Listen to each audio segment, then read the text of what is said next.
नमस्कार दोस्तों, इनसाइटिक्स प्लेटफॉर्म पर आप लोगों का स्वागत है। तो दोस्तों आज हम काफ़ी इंपॉर्टेंट टॉपिक लेकर आए हैं। यह इंडियन इकोनॉमी में मोस्ट इंपॉर्टेंट टॉपिक है कि दरअसल एफडीआई क्या होता है और एफपीआई क्या होता है, यानी फॉरेन डायरेक्ट इन्वेस्टमेंट क्या होता है, फॉरेन पोर्टफोलियो इन्वेस्टमेंट क्या होता है, यानी कुल मिला के समझिए प्रत्यक्ष विदेशी निवेश क्या होता है और उसके बाद पोर्टफोलियो निवेश क्या होता है। मतलब कुल मिला के विदेशी पोर्टफोलियो निवेश क्या होता है, प्रत्यक्ष विदेशी निवेश, यानी एफडीआई और एफपीआई में डिफरेंस क्या है, अंतर क्या है। अगर हो सकता है आप लोगों का इंडियन इकोनॉमी सब्जेक्ट न हो, तब भी एक जागरूक नागरिक, एक अवेयर सिटीजन के लिए यह जानना मोस्ट इंपॉर्टेंट है कि एफडीआई क्या होता है, एफपीआई क्या होता है, जीडीपी क्या होता है, एनएनपी क्या होता है, एनडीपी क्या होता है, जीएनपी क्या होता है, स्टॉक मार्केट क्या होता है, शेयर मार्केट क्या होता है, नेशनल स्टॉक एक्सचेंज क्या होता है, बंबई स्टॉक एक्सचेंज क्या होता है।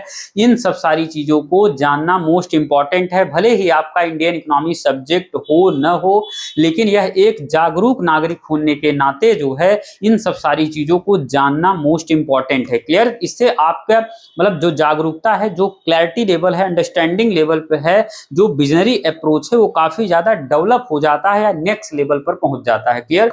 तो दोस्तों आइए बिना टाइम वेस्ट किए हम लोग अपने टॉपिक पर पहुंचते हैं और आप लोगों को एफडीआई और एफपीआई में मूल अंतर क्या है उसके बारे में समझा देते हैं। क्लियर? तो कम से कम समय में आप लोगों का ये अगर वीडियो पूरा एंड तक देखेंगे, पूरी कंसेप्चुअल क्लैरिटी ले आ देंगे। दरअसल आप लोगों को समझ में आ जाएगा एफडीआई क्या होता है, एफडीआई क्या है। क्लियर?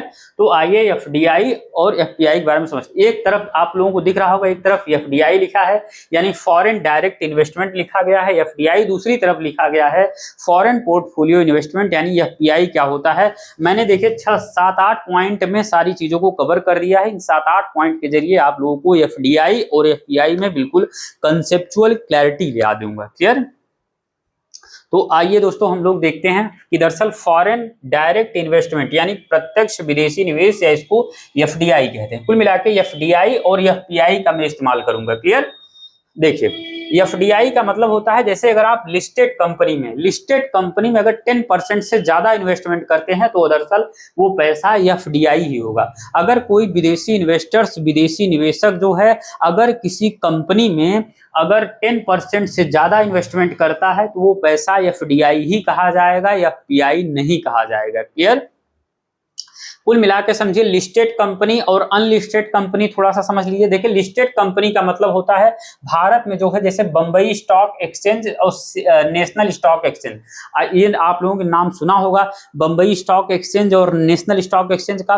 तो जो कंपनी जो है बंबई स्टॉक एक्सचेंज या नेशनल स्टॉक एक्सचेंज में जो कंपनी लिस्टेड होती है, मतलब उसके शेयर्स कुल मिला के खरीदे बेचे जाते हो, तो उस कंपनी के उस सेंस में, उस कॉन्टेक्स्ट में हम लोग लिस्टेड कंपनी कहते हैं। क्लियर?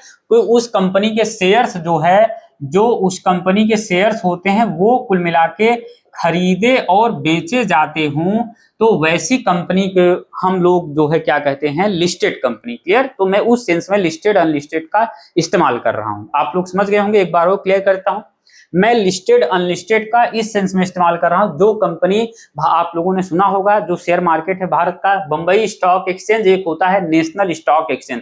जो कंपनी इसमें लिस्टेड होता है, बंबई स्टॉक एक्सचेंज में या नेशनल स्टॉक एक्सचेंज में कंपनी लिस्टेड होगी, उसके शेयर्स खरीदे और बेचे जा रहे होंगे, तो उस सेंस में उसको लिस्टेड कंपनी कहा जाता है। अब जिसके शेयर्स बंबई स्टॉक एक्सचेंज या नेशनल स्टॉक एक्सचेंज में कंपनी लिस्टेड न हो, उसके शेयर खरीदे या बेचे न जा रहे हो, तो उस सेंस में उस कंपनी को मतलब जैसे अनलिस्टेड कहा जाता है। क्लियर?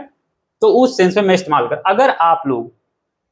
अगर कोई विदेशी इन्वेस्टर किसी भारतीय कंपनी में पैसा इन्वेस्टमेंट करता है, अगर वो 10% से ज्यादा का इन्वेस्टमेंट करता है। क्लियर? अगर वो 10% से ज्यादा का, देखिए listed company is greater than 10 लिखा है, यहाँ पर listed company is less than 10। अगर कोई विदेशी इन्वेस्टर्स या विदेशी निवेशक 10% से ज्यादा का इन्वेस्टमेंट करता है तो वो दरअसल एफडीआई ही होगा। क्लियर? और अगर दूसरी चीज, अगर 10% से कम इन्वेस्टमेंट करता है कोई इन्वेस्टर, तो वो पैसा एफपीआई ही होगा, फॉरेन पोर्टफोलियो इन्वेस्टमेंट ही होगा। क्लियर? समझ में आ रहा होगा। अगर कोई फॉरेन इन्वेस्टर्स या विदेशी निवेशक अगर किसी भारतीय कंपनी में 10% से कम इन्वेस्टमेंट करता है तो वह पैसा जो है यह पीआई ही माना जाएगा, फॉरेन पोर्टफोलियो इन्वेस्टमेंट ही माना जाएगा। अगर किसी लिस्टेड, देखो दोनों है यहाँ पर, देखिए लिस्टेड कंपनी में 10% से ज्यादा इन्वेस्टमेंट हो रहा हो तो वह क्या कहा जाएगा, 10% या 10% से ज्यादा हो तो क्या कहा जाएगा, वो कंपनी एफडीआई होगा। कोई विदेशी इन्वेस्टर्स 10% या 10% से ज्यादा का इन्वेस्टमेंट करेगा तो एफडीआई होगा। अगर कोई विदेशी निवेशक किसी भारतीय कंपनी में 10% से कम इन्वेस्टमेंट करता है तो वो पैसा एफपीआई ही कहा जाएगा, फॉरेन पोर्टफोलियो इन्वेस्टमेंट ही कहा जाएगा। अगर मान लीजिए, ये तो मैंने आपको बताया लिस्टेड कंपनी में, अगर मान लीजिए कोई बंदा ऐसी कंपनी में इन्वेस्टमेंट करता है जो कंपनी लिस्टेड ना हो तो अनलिस्टेड कंपनी में कितना भी इन्वेस्टमेंट आए वह पैसा एफडीआई ही होगा, मतलब फॉरेन डायरेक्ट इन्वेस्टमेंट ही कहा जाए। क्लियर दोस्तों?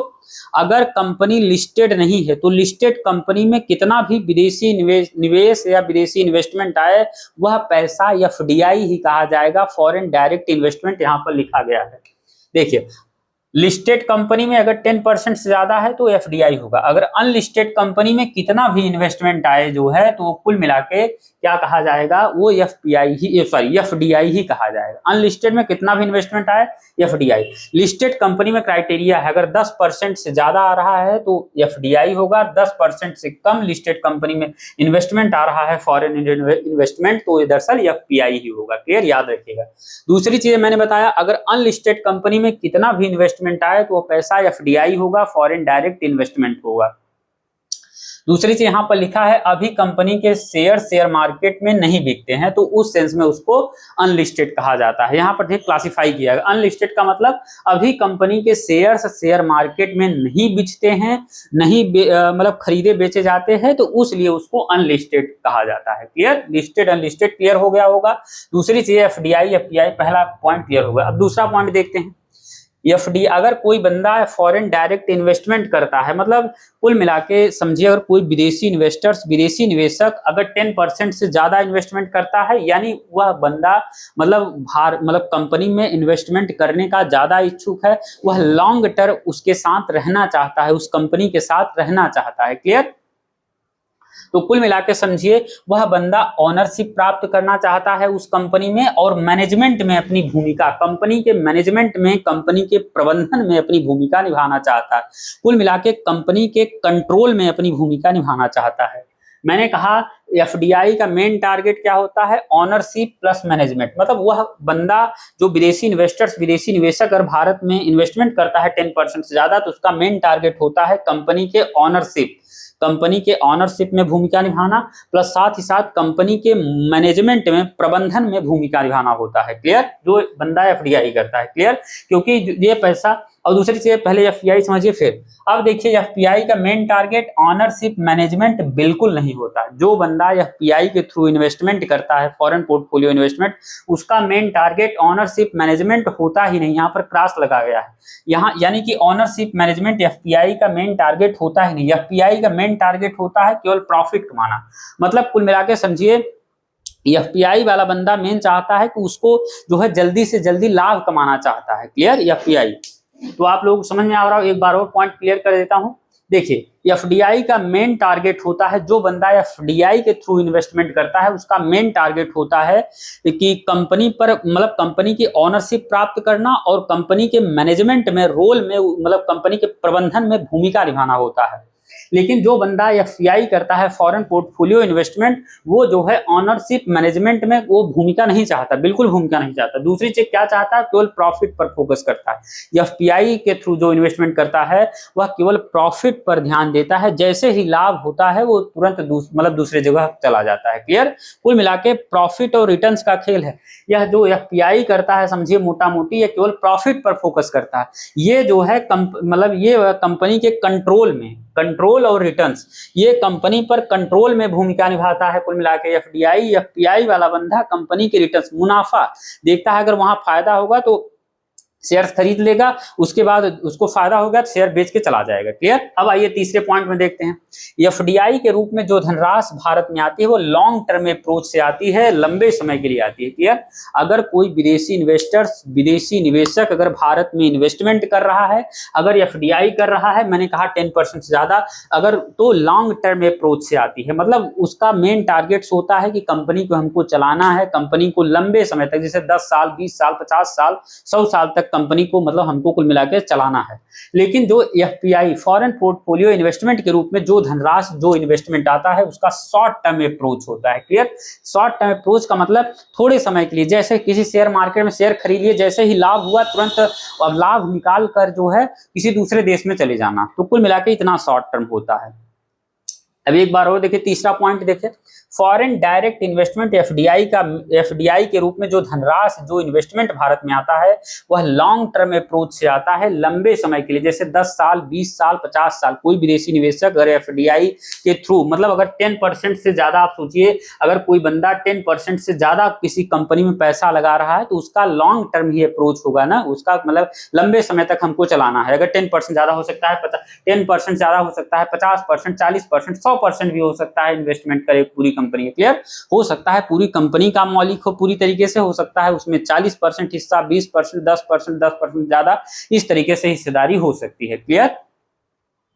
और जो एफपीआई के रूप में, फॉरेन पोर्टफोलियो इन्वेस्टमेंट के रूप में जो धनराशि आती है वो शॉर्ट टर्म अप्रोच के रूप में आती है। मैंने कहा जैसे कोई बंदा जैसे शेयर मार्केट में इन्वेस्टमेंट कर दिया, शेयर मार्केट में जैसे ही उसको प्रॉफिट हुआ वो तुरंत निकाल के किसी अन्य देश में चला जाता है। क्लियर। तो इस तरीके से शॉर्ट टर्म अप्रोच से आती है।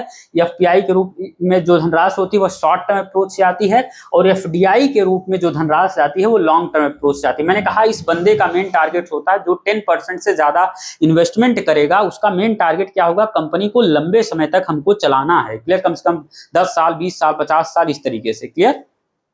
चौथा पॉइंट क्या है, एफडीआई कहां कहां इन्वेस्टमेंट होता है, जैसे मशीनरी में इन्वेस्टमेंट हो गया, प्लांट में इन्वेस्टमेंट, फैक्ट्री में इन्वेस्टमेंट, किसी कंपनी में इन्वेस्टमेंट, किसी एसेट में इन्वेस्टमेंट। तो ये जो है कुल मिला के एफडीआई के टूल्स है। आप लोग जैसे मल्टीपल टाइम एग्जाम में पूछा गया है कि एफडीआई का मतलब क्या है, तो ये 4 एग्जाम मतलब हो सकता है स्टेटमेंट में ये चीजें दिए हैं, आपको समझ में ना आ रहा हो कि दरअसल ये एफडीआई का टूल्स है कि दरअसल एफपीआई का है। क्लियर। तो अंतर आप लोग देख लीजिए। एफडीआई का मतलब होता है जैसे मशीनरी में इन्वेस्टमेंट, कोई नया प्लांट लगाना, कोई नई फैक्ट्री लगाना, कोई नई कंपनी स्टैब्लिश करना, कोई एसेट्स मतलब परिसंपत्ति क्लियर स्टैब्लिश करना। क्लियर। एक बार और देखिए, एफडीआई का मतलब होता है कोई मशीनरी में पैसा इन्वेस्टमेंट करना, किसी प्लांट में, किसी फैक्ट्री में, किसी कंपनी में, किसी एसेट्स में पैसा लगाना। जैसे हो सकता है एफडीआई के रूप में जो धनराशि हो सकता है कंप्लीटली, पूर्ण रूप से हो सकता है जो हो सकता है माइक्रोसॉफ्ट कंपनी अमेरिका की, हो सकता है भारत में स्टैब्लिश करना चाहती हो वो कंपनी। क्लियर। हो सकता है एप्पल कंपनी भारत में अपना जो है कंपनी स्टैब्लिश करना चाहती हो। तो इस तरीके से इन्वेस्टमेंट होता है एफडीआई। कुल मिला के कंप्लीटली नया, आप समझिए, हो सकता है कि कोई कंपनी भारत में ऑलरेडी स्टैब्लिश है, उसमें जो है हो सकता है 10% से ज्यादा की हिस्सेदारी के साथ इन्वेस्टमेंट करना चाहता है। क्लियर। तो उस सेंस में उसको एफडीआई कहा जाता है। मैंने एफडीआई के इंस्ट्रूमेंट क्या है, मैंने कहा किसमें किसमें इन्वेस्टमेंट होता है एफडीआई, जैसे मशीनरी में, प्लांट में, फैक्ट्री में, कंपनी में, एसेट्स में। हो सकता है फैक्ट्री कंप्लीटली नया हो, या हो सकता है कोई बंदा ऑलरेडी स्टैब्लिश हो, कंपनी फैक्ट्री चल रही हो, उसमें इन्वेस्टमेंट करता है, तो उस सेंस में उसको एफडीआई कहा जाता है। एफडीआई कहाँ, मैंने आप लोगों को बताया, लिस्टेड कंपनी में 10% ज्यादा, अनलिस्टेड कंपनी में कितना भी। क्लियर। अब यहां पर देखिए एफपीआई फॉरेन पोर्टफोलियो इन्वेस्टमेंट का मतलब जो है कहां पर इन्वेस्टमेंट, जैसे शेयर्स में, बॉन्ड्स में और स्टॉक्स में अगर आप इन्वेस्टमेंट कर रहे हैं तो दरअसल एफपीआई में इन्वेस्टमेंट कर रहे हैं, फॉरेन पोर्टफोलियो इन्वेस्टमेंट। मैंने कहा इसका एफपीआई वाला पैसा इनका शॉर्ट टर्म अप्रोच होता है, मतलब छोट काफी कम समय के लिए होता है। जैसे शेयर्स में इन्वेस्टमेंट किए, जैसे इनको लाभ हुआ अपने शेयर्स में से अपना शेयर तुरंत बेचकर किसी अन्य कंट्री में ये लोग चले जाते हैं। बॉन्ड्स में इन्वेस्टमेंट, जैसे ही इनको प्रॉफिट हुआ ये तुरंत बेचकर किसी अन्य देश में चले जाते हैं, या फिर इनको जैसे ही शेयर मार्केट में शेयर लगातार धड़ाम होने लगा, गिरने लगा, तुरंत अपने शेयर्स को बेचकर किसी अन्य देश में चले जाते हैं। क्लियर। स्टॉक्स में इन्वेस्टमेंट, तो कुल मिला के आप देख रहे हैं कि जो एफडीआई में इन्वेस्टमेंट है वो काफी लॉन्ग टर्म के लिए होता है, लंबे समय के लिए होता है, लेकिन जो एफपीआई में इन्वेस्टमेंट होता है वो काफी छोटे समय के लिए होता है, जैसे शेयर्स में, बॉन्ड्स में, स्टॉक्स में। क्लियर? शेयर में आप लोग जानते हैं, जैसे शेयर, कोई शेयर, किसी कंपनी का शेयर खरीद लिए, उसमें जैसे ही प्रॉफिट हुआ उसको तुरंत बेचकर किसी अन्य कंट्री में चले जाते हैं। उसी तरीके से बॉन्ड्स में होता है, स्टॉक्स में होता है, उसको खरीद कर जैसे उनको प्रॉफिट होता है किसी अन्य कंट्री में वो चले जाते हैं। क्लियर? अब देखिए पांचवा पॉइंट क्या है, जो एफडीआई के रूप में जो विदेशी इन्वेस्टमेंट आता है वह स्टेबल होता है, इसमें रिस्क जो है ज्यादा होता है। मतलब इस स्टेबल सेंस, इसका मतलब समझिए, जैसे ये मैंने कहा एफडीआई के रूप में जो विदेशी इन्वेस्टमेंट आता है वो 10 साल, 20 साल, 50 साल, 100 सालों के लिए आता है, लेकिन जो एफपीआई के रूप में धनराशि आती है, देखिए यहाँ पर लिखा गया है, यह कम स्टेबल होता है, क्योंकि अचानक पैसा निकल सकता है। जैसे कोई बंदा, कोई विदेशी इन्वेस्टर, जैसे किसी शेयर में हो सकता है, रिलायंस इंडस्ट्रीज में, रिलायंस कंपनी मुकेश अंबानी का हो सकता है, कोई विदेशी इन्वेस्टर्स हो सकता है, रिलायंस कंपनी में केवल कुछ शेयर्स खरीदे, जैसे उसको प्रॉफिट हुआ अपना शेयर बेचकर किसी अन्य कंट्री में चला जाता है। क्लियर? तो उस सेंस में इसको कहा गया है कि ये जो है कम स्टेबल होता है। क्यों? क्योंकि उसको शेयर्स खरीदा है भाई, जैसे उसको लाभ होगा वो अपना शेयर्स बेचकर किसी अन्य कंट्री में चला जाएगा, या हो सकता है शेयर के प्राइस जैसे ही गिरने लगे वह तुरंत जो है अपना शेयर बेचकर किसी अन्य कंट्री में चला जाएगा। क्लियर? तो उस सेंस में इसको कहा गया है भैया, जो एफडीआई के रूप में धनराशि आती है वो स्टेबल होती है, लंबे समय तक स्थिर रहती है, क्योंकि यह 10 साल, 20 साल, 50 साल, 100 सालों के लिए धनराशि आती है, या काफी छोटे समय के लिए आती है, कम से कम समय। जैसे ही इनको प्रॉफिट हुआ, रिटर्न्स मिला, मुनाफा प्राप्त हुआ, ये किसी अन्य देश में विदेशी इन्वेस्टर्स चले जाते हैं, निवेशक। क्लियर? अब देखिए मैंने कहा इसमें रिस्क फैक्टर जो है ज्यादा होता है। क्यों? क्योंकि यह 10 साल, 20 साल, 50 साल के लिए होता है। अब यह जो है इसमें काफी कम समय के लिए होता है। जैसे इसको जो है कुल मिला के समझिए, शेयर्स जो ये वाला पैसा होता है या पीआई वाला, ये लोग जो है शेयर्स अलग अलग देशों में खरीदे रहते हैं, तो इसलिए इसमें रिस्क फैक्टर बहुत कम होता है। हो सकता है किसी अन्य कंट्री में उनको उनका शेयर्स में डाउन हो रहा हो, लेकिन किसी दूसरे कंट्री में उनके शेयर्स के प्राइस लगातार बढ़ रहे हो तो उनको प्रॉफिट हो जाता है। क्लियर? इसमें क्या होता है, किसी एक ही दो कंट्री में हो सकता है, किसी कंपनी में, मान लीजिए किसी एक ही कंट्री में कंपनी स्टैब्लिश की हो सकता है उस कंपनी में प्रोडक्शन हो रहा हो, लेकिन उसके प्राइस उनको उस कंपनी को प्रॉफिट ना हो रहा हो, तो कुल मिलाकर इसमें रिस्क फैक्टर ज्यादा होता है। एफडीआई के थ्रू जो इन्वेस्टमेंट आता है उसमें रिस्क फैक्टर ज्यादा होता है, और जो एफपीआई के रूप में जो धनराशि आती है उसमें रिस्क फैक्टर बहुत कम होता है, क्योंकि यह डिफरेंट कंट्री में स्प्रेड होता है, फैला हुआ रहता है हर कंट्री। जैसे आप 10 जगह शेयर खरीदे हो तो हो सकता है एक आध दो जगह आपको, 3 जगह 4 जगह लॉस होगा, लेकिन 3 4 5 जगह अगर फायदा हो जाएगा तो वो रिस्क फैक्टर बराबर हो जाएगा, इक्वल हो जाएगा, कम से कम रिस्क होगा। इसमें हो सकता है किसी एक ही दो कंट्री में, एक ही कंट्री में मान लीजिए स्टैब्लिश की हो कोई कंपनी, अगर वो कंपनी प्रॉफिट में नहीं चले, लॉस में चले, तो आपको नुकसान होगा। क्लियर? इस सेंस में कहा गया है रिस्क फैक्टर ज्यादा होता है, रिस्क फैक्टर कम होता है। क्लियर? अब देखिए छठवां पॉइंट क्या होता है, जो एफडीआई फॉरेन डायरेक्ट इन्वेस्टमेंट के रूप में जो धनराशि, मतलब जो एफडीआई, जो बंदा, जो विदेशी इन्वेस्टर्स, विदेशी निवेशक एफडीआई के रूप में इन्वेस्टमेंट करता है, वह कंपनी की डिसीजन मेकिंग में शामिल होता है। क्लियर? अगर कोई बंदा कुल मिला के एफडीआई के थ्रू यानी कि 10% से ज्यादा इन्वेस्टमेंट किया है, तो वह बंदा भारत में या उस कंपनी में काफी ज्यादा इंटरेस्टेड है, तभी वह 10% से ज्यादा इन्वेस्टमेंट करेगा। 10% से ज्यादा इन द सेंस हो सकता है 12%, 20%, 50%, हो सकता है कंप्लीटली पूरी वह उस कंपनी का मालिक हो। क्लियर? हो सकता है 100% इन्वेस्टमेंट किया हो। क्लियर? तो कोई 10% से ज्यादा, कितना ज्यादा है कोई पता नहीं, हो सकता है 100% भी हो सकता है। तो कुल मिला के समझिए एफडीआई के थ्रू अगर कोई बंदा इन्वेस्टमेंट करता है तो वह कंपनी के डिसीजन मेकिंग में शामिल होता है। कंपनी क्या फैसले लेती है, क्या नहीं फैसले लेती है, तो कंपनी जो फैसले लेती है उसके फैसले में इसकी भूमिका होती है। जो बंदा एफडीआई के रूप में इन्वेस्टमेंट करता है तो कंपनी के डिसीजन मेकिंग में वह शामिल होता है। अब यह जो होता है एफपीआई के रूप में जो इन्वेस्टमेंट करता है काफी शॉर्ट टर्म के लिए, यह डिसीजन, कंपनी के डिसीजन मेकिंग में शामिल नहीं होती। ये चीज ध्यान रखिए, जो बंदा एफडीआई के थ्रू इन्वेस्टमेंट करता है कंपनी के डिसीजन मेकिंग में शामिल होता है। कंपनी क्या फैसले ले रही, क्या नहीं, उसमें शामिल होता है, उसमें इसका रोल होता है, इसकी भूमिका रहती है। लेकिन एफपीआई के रूप में जो भारत में विदेशी इन्वेस्टमेंट आता है, कुल मिला के यह कंपनी के डिसीजन मेकिंग में शामिल नहीं होता। कंपनी क्या फैसले ले रही, क्या डिसीजन ले रही, इनको कोई लेना देना नहीं, क्योंकि इनका कोई रोल नहीं होता ही नहीं है। अब देखिए 7वां पॉइंट क्या है, जो एफडीआई के रूप में जो बंदा इन्वेस्टमेंट कर रहा है, कुल मिलाकर वह कंपनी पर अपना कंट्रोल चाहता है, वह बिजनेस चलाना चाहता है। क्लियर? जो बंदा मैंने कहा एफडीआई के थ्रू जो विदेशी इन्वेस्टर इन्वेस्टमेंट किया है किसी कंपनी में, वह उस कंपनी पर अपना कंट्रोल चाहता है। मैंने अभी कहा कंपनी पर ऑनरशिप प्राप्त करना चाहता है, कंपनी के मैनेजमेंट में, कंपनी के प्रबंधन में अपनी भूमिका निभाना चाहता है, कंपनी पर पूरी मतलब कंट्रोल करना चाहता है। क्लियर? मैंने कहा उसको डिसीजन मेकिंग में शामिल होता है। क्लियर? तो कुल मिला के एक तरफ आप लोग देख रहे हैं, पहले बता दूं फिर इसके बाद मैं समझाऊं ओवरव्यू उसका। देखिए, तो मैंने कहा एफडीआई के रूप में जो बंदा इन्वेस्टमेंट करता है, कंपनी पर कंट्रोल चाहता है, बिजनेस चलाना चाहता है। क्लियर? अब देखिए सातवां पॉइंट इसका क्या है, एफपीआई इसका मेन टारगेट होता है प्रॉफिट कमाना। देखिए एफपीआई के रूप में जो बंदा इन्वेस्टमेंट करता है, या एफपीआई के रूप में जो भारतीय मतलब भारत में जो धनराशि आती है, जो विदेशी इन्वेस्टमेंट आता है, उसका मेन टारगेट होता है प्रॉफिट कमाना। वह जो है उसका मतलब कंपनी पर कंट्रोल बिल्कुल नहीं होता, वह कंपनी पर कंट्रोल चाहता ही नहीं, कंपनी के प्रबंधन में कोई भूमिका नहीं चाहता, वह केवल प्रॉफिट पर फोकस करता है। उसको जैसे ही, जैसे मान लीजिए कोई शेयर्स में, मैंने अभी कहा जैसे शेयर्स में इन्वेस्टमेंट, बॉन्ड में इन्वेस्टमेंट, स्टॉक्स में इन्वेस्टमेंट, ये सब क्या है, शॉर्ट टर्म वाली चीजें हैं। जैसे ही हो सकता है उसको शेयर्स में, जैसे किसी कंपनी का शेयर्स खरीदा हो सकता है, रिलायंस इंडस्ट्रीज का शेयर खरीदा हो, उसको जैसे ही प्रॉफिट हुआ वह उसको बेचकर किसी अन्य कंट्री में चला जाता है। क्लियर? तो इसका मेन टारगेट होता है प्रॉफिट कमाना, यह पीआई का मेन टारगेट होता है प्रॉफिट कमाना, जबकि एफडीआई का मेन टारगेट होता है कंपनी पर कंट्रोल स्टैब्लिश करना, बिजनेस चलाना। क्लियर?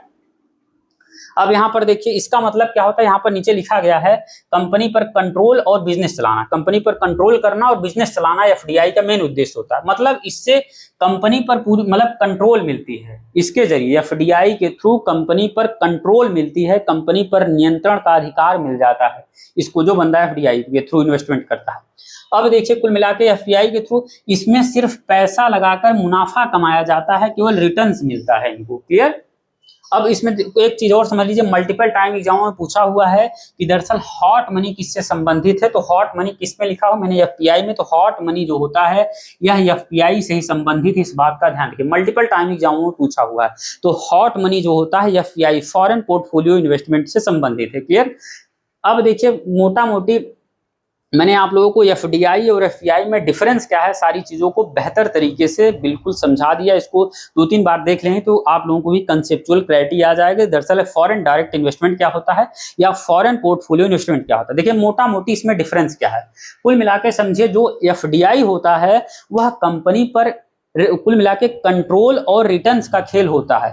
एफडीआई के थ्रू जो बंदा इन्वेस्टमेंट करता है वह कंपनी पर अपना कंट्रोल चाहता है, कंपनी पर ऑनरशिप चाहता है, कंपनी पर मैनेजमेंट चाहता है, कंपनी को कुल मिला के कंट्रोल करना चाहता है। लेकिन जो एफपीआई के थ्रू इन्वेस्टमेंट करता है वह केवल रिटर्न्स पर फोकस करता है, मुनाफा पर। जैसे ही उसको फायदा हुआ, प्रॉफिट हुआ, वह उसको मतलब निकाल कर, अपना प्रॉफिट निकाल कर किसी अन्य देश में चला जाता है। जैसे किसी शेयर्स में इन्वेस्टमेंट किया है वो बंदा, अगर उसका शेयर्स के दाम बढ़ने लगे, बढ़ गए, तो अपना शेयर्स बेचकर किसी अन्य कंट्री में चला जाएगा।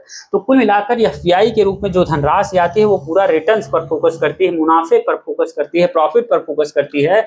लेकिन ये जो एफडीआई के थ्रू पूरा इन्वेस्टमेंट आता है या कंपनी पर कंट्रोल चाहता है, बिजनेस चलाना चाहता है लंबे समय तक।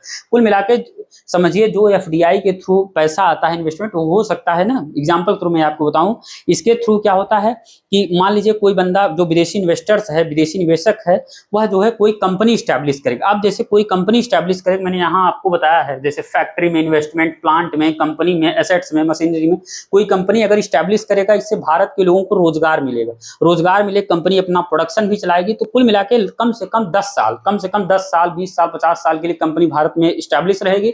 तो सोचिए वो वाला पूरा पैसा अर्थव्यवस्था में जाता है, इकोनॉमी में जाता है। लेकिन ये पैसा देखिए स्टेबल नहीं है, ये मैंने कहा यहाँ पर देखिए ये कम स्टेबल होता है, क्योंकि जैसे प्रॉफिट हुआ है निकाल कर किसी अन्य कंट्री में चला जाता है। तो आप लोग इसको स्क्रीनशॉट करते हैं, सारी चीजें बेहतर तरीके से आप लोगों को समझ में आ रहा होगा कि दरअसल एफडीआई क्या है, एफपीआई क्या। एक बार मैं आपको जल्दी से गो थ्रू क्विक रिवीजन और करवा देता हूं ताकि सारी चीजें क्लियर हो जाए। देखिए मैंने अभी जस्ट बताया एफडीआई एफपीआई में डिफरेंस क्या। अगर लिस्टेड कंपनी में 10% से ज्यादा का इन्वेस्टमेंट है तो वह पैसा एफडीआई होगा। अगर लिस्टेड कंपनी में 10% से कम का इन्वेस्टमेंट है तो वह पैसा दरअसल एफपीआई का होगा, याद रखिए। अगर अनलिस्टेड कंपनी में कितना भी इन्वेस्टमेंट आए वह पैसा एफडीआई ही होगा, foreign direct investment. Clear? Listed company में 10% से ज्यादा है तो एफडीआई, लिस्टेड कंपनी में 10% से कम इन्वेस्टमेंट है तो एफपीआई। अगर अनलिस्टेड कंपनी में कितना भी इन्वेस्टमेंट आ रहा है तो वह पैसा दरअसल एफडीआई ही होगा। क्लियर? दूसरी चीज लिस्टेड अनलिस्टेड किस कॉन्टेक्स्ट में इस्तेमाल, जैसे लिस्टेड का मतलब जैसे कंपनी बंबई स्टॉक एक्सचेंज या नेशनल स्टॉक एक्सचेंज में वह कंपनी लिस्टेड हो, उसके शेयर्स मतलब कुल मिला के खरीदे बेचे जाते हो, तो उस सेंस में उसको कुल मिला के लिस्टेड कंपनी कहते हैं। क्लियर? जो company national stock exchange, Bombay stock exchange में कंपनी लिस्टेड हो, उसके शेयर्स खरीदे बेचे जाते हो, तो उसको लिस्टेड कंपनी कहा जाता है। जिस कंपनी के शेयर्स कुल मिला के खरीदे बेचे नहीं जाते हैं मार्केट्स में, तो उसको अनलिस्टेड कहा जाता है। क्लियर? देखिए मैंने कहा एफडीआई का मेन टारगेट्स होता है कंपनी का, जो एफडीआई के थ्रू इन्वेस्टमेंट करता है विदेशी निवेशक, उसका मेन टारगेट होता है कंपनी पर ऑनरशिप मैनेजमेंट प्राप्त करना। एफपीआई के थ्रू जो बंदा इन्वेस्टमेंट करता है विदेशी निवेशक, उसका मेन टारगेट ऑनरशिप मैनेजमेंट बिल्कुल नहीं होता, उसका केवल प्रॉफिट कमाना मतलब उद्देश्य होता है, लाभ कमाना उद्देश्य होता है। एफडीआई के रूप में जो धनराशि आती है, जो विदेशी इन्वेस्टमेंट आता है, वो लॉन्ग टर्म अप्रोच के आता है, कम से कम 10 साल 20 साल 50 साल 100 सालों के लिए पैसा आता है एफडीआई के रूप में जो धनराशि आती है, क्योंकि उसका लॉन्ग टर्म गोल होता है। लेकिन जो एफपीआई के रूप में धनराशि जो विदेशी इन्वेस्टमेंट जो भारत में आता है, वो काफी शॉर्ट टर्म अप्रोच, देखिए शॉर्ट टर्म अप्रोच के लिए आते हैं, काफी कम समय के लिए। जैसे ही कुल मिला के उसको प्रॉफिट जितने समय में हो जाए, मार्केट पर डिपेंड करता है, जैसे ही मार्केट में उछाल आया, उसको प्रॉफिट हुआ, तो अपना शेयर्स बेचकर किसी अन्य कंपनी में चला जाएगा। हो सकता है बॉन्ड में इन्वेस्टमेंट किया हो, शेयर्स में, स्टॉक्स में, किसी में। कुल मिला के ये पैसा आप जानते हो जो शेयर मार्केट में लगता है, या इस पर यहाँ पर देखिए लिखा गया है, ग्लोबल न्यूज से तुरंत इंपैक्ट पड़ता है शेयर मार्केट्स वगैरह पर, शेयर मार्केट्स हो गया, बॉन्ड स्टॉक, ये सब चीजें मतलब ग्लोबल न्यूज से तुरंत इंपैक्ट होता है। जैसे ही ग्लोबल न्यूज हो सकता है अगर कुल मिला के रिस्क फैक्टर वाला हो, जैसे ही शेयर मार्केट धड़ाम से नीचे गिरने लगे, तुरंत मतलब इसका शेयर प्राइस जो प्राइस है इसका शेयर का, लगातार धड़ाम से नीचे गिरने लगे, तो तुरंत हो सकता है शेयर के प्राइस कम हो गए, वो अपना शेयर निकाल कर किसी अन्य कंपनी में चला जाए, या हो सकता है कंपनी में जैसे ही उछाल हो शेयर, उस शेयर के प्राइस लगातार बढ़ने लगे, तब भी वो अपना शेयर्स बेचकर मुनाफा कमाकर किसी अन्य कंट्री में चला जाता है। अब देखिए जल्दी से, मैंने कहा यह लॉन्ग टर्म अप्रोच से आती है FDI, FPI short term approach से। एफडीआई जैसे मशीनरी में इन्वेस्टमेंट, प्लांट में, फैक्ट्री में, कंपनी में, एसेट्स में इन्वेस्टमेंट अगर आप कर रहे हैं, तो वो एफडीआई ही कहा जाएगा। हो सकता है नया प्लांट स्टैब्लिश कर रहे हो, नई फैक्ट्री, नई कंपनी, या हो सकता है कंपनी ऑलरेडी पहले से स्टैब्लिश हो, फिर आप उसमें स्टैब्लिश कर रहे हैं, मतलब उसमें निवेश कर रहे हैं, इन्वेस्टमेंट कर रहे हैं। अब देखिए एफपीआई का मतलब क्या होता है, जैसे आप शेयर्स में इन्वेस्टमेंट कर रहे हैं, बॉन्ड्स में, स्टॉक्स में इन्वेस्टमेंट कर रहे हैं, तो यह क्या कहा जाएगा, दरअसल एफपीआई होगा। आप लोग याद रखिएगा तीनों की, दरअसल शेयर्स में, बॉन्ड में, स्टॉक्स में इन्वेस्टमेंट मतलब एफपीआई। अगर आप किसी machinery, plant, factory, company, assets में इन्वेस्टमेंट कर रहे हैं, तो यह पैसा एफडीआई होगा। अब देखिए एफडीआई जो होता है यह स्टेबल होता है, स्टेबल इन द सेंस यह पैसा लंबे समय तक स्थिर रहता है, 10 साल 20 साल 50 साल 100 सालों के लिए। अब जो यह पैसा जो होता है एफपीआई के रूप में जो धनराशि आती है विदेशी इन्वेस्टमेंट, यह कम स्टेबल होता है, क्योंकि अचानक जैसे ही उसको प्रॉफिट हुआ, वो पैसा निकालकर किसी अन्य कंट्री में चला जाता है। तो इसमें रिस्क फैक्टर जो है, एफडीआई में रिस्क फैक्टर ज्यादा होता है, मैंने आपको समझा दिया, एफपीआई में रिस्क फैक्टर कम होता है। एफडीआई के थ्रू जो इन्वेस्टमेंट करता है, कंपनी के डिसीजन मेकिंग में शामिल होते हैं। एफपीआई के रूप में जो बंदा मतलब इन्वेस्टमेंट करता है, या जो धनराशि आती है, जो पैसा आता है, वह कंपनी के डिसीजन मेकिंग में शामिल नहीं होते हैं। अब यहाँ पर देखिए 7वां पॉइंट, एफडीआई के रूप में जो बंदा पैसा मतलब इन्वेस्टमेंट करता है, विदेशी इन्वेस्टर, वो कंपनी पर अपना कंट्रोल चाहता है, बिजनेस चलाना चाहता है लॉन्ग टर्म, लंबे समय के लिए। क्लियर? अब जो एफपीआई के रूप में इसका सिर्फ मेन टारगेट्स होता है एफपीआई का, मुनाफा कमाना, रिटर्न्स कमाना। क्लियर? अब इसमें जो है मैंने आप लोगों को बताया, इसका मतलब एफडीआई का मतलब होता है इससे सिर्फ कंपनी पर कंट्रोल मिलती है, मतलब इस पे कंपनी पर कंट्रोल जमाना चाह रहा, और हॉट मनी एफपीआई से संबंधित ये सारी चीज याद रखिए। क्लियर? तो ठीक है दोस्तों, इस क्लास में आप लोगों की जो है एफडीआई और एफपीआई का क्लियर मतलब समझ में आ गया होगा, इनसे डिफरेंस क्या है, एफडीआई क्या होती है, एफपीआई क्या होती है, क्लियर समझ में आ गया। अब नेक्स्ट क्लास आप लोगों की आएगी, दरअसल मनी मार्केट क्या होता है और कैपिटल मार्केट क्या होता है, इसमें डिफरेंस क्या होता है। उसके बाद हम लोग क्लास आएगी जीडीपी क्या होती है, जीएनपी क्या होती है, एनएनपी क्या होती है, एनडीपी क्या होती है। सारी चीजों को बिल्कुल, एक हो सकता है आपका सब्जेक्ट हो इंडियन इकोनॉमी या ना हो, फिर भी एक जागरूक नागरिक होने के नाते जानना मोस्ट इंपॉर्टेंट है। ठीक है दोस्तों, क्लास को यहीं पर एंड करते हैं, मिलते हैं नेक्स्ट वीडियो में, तब तक के लिए धन्यवाद।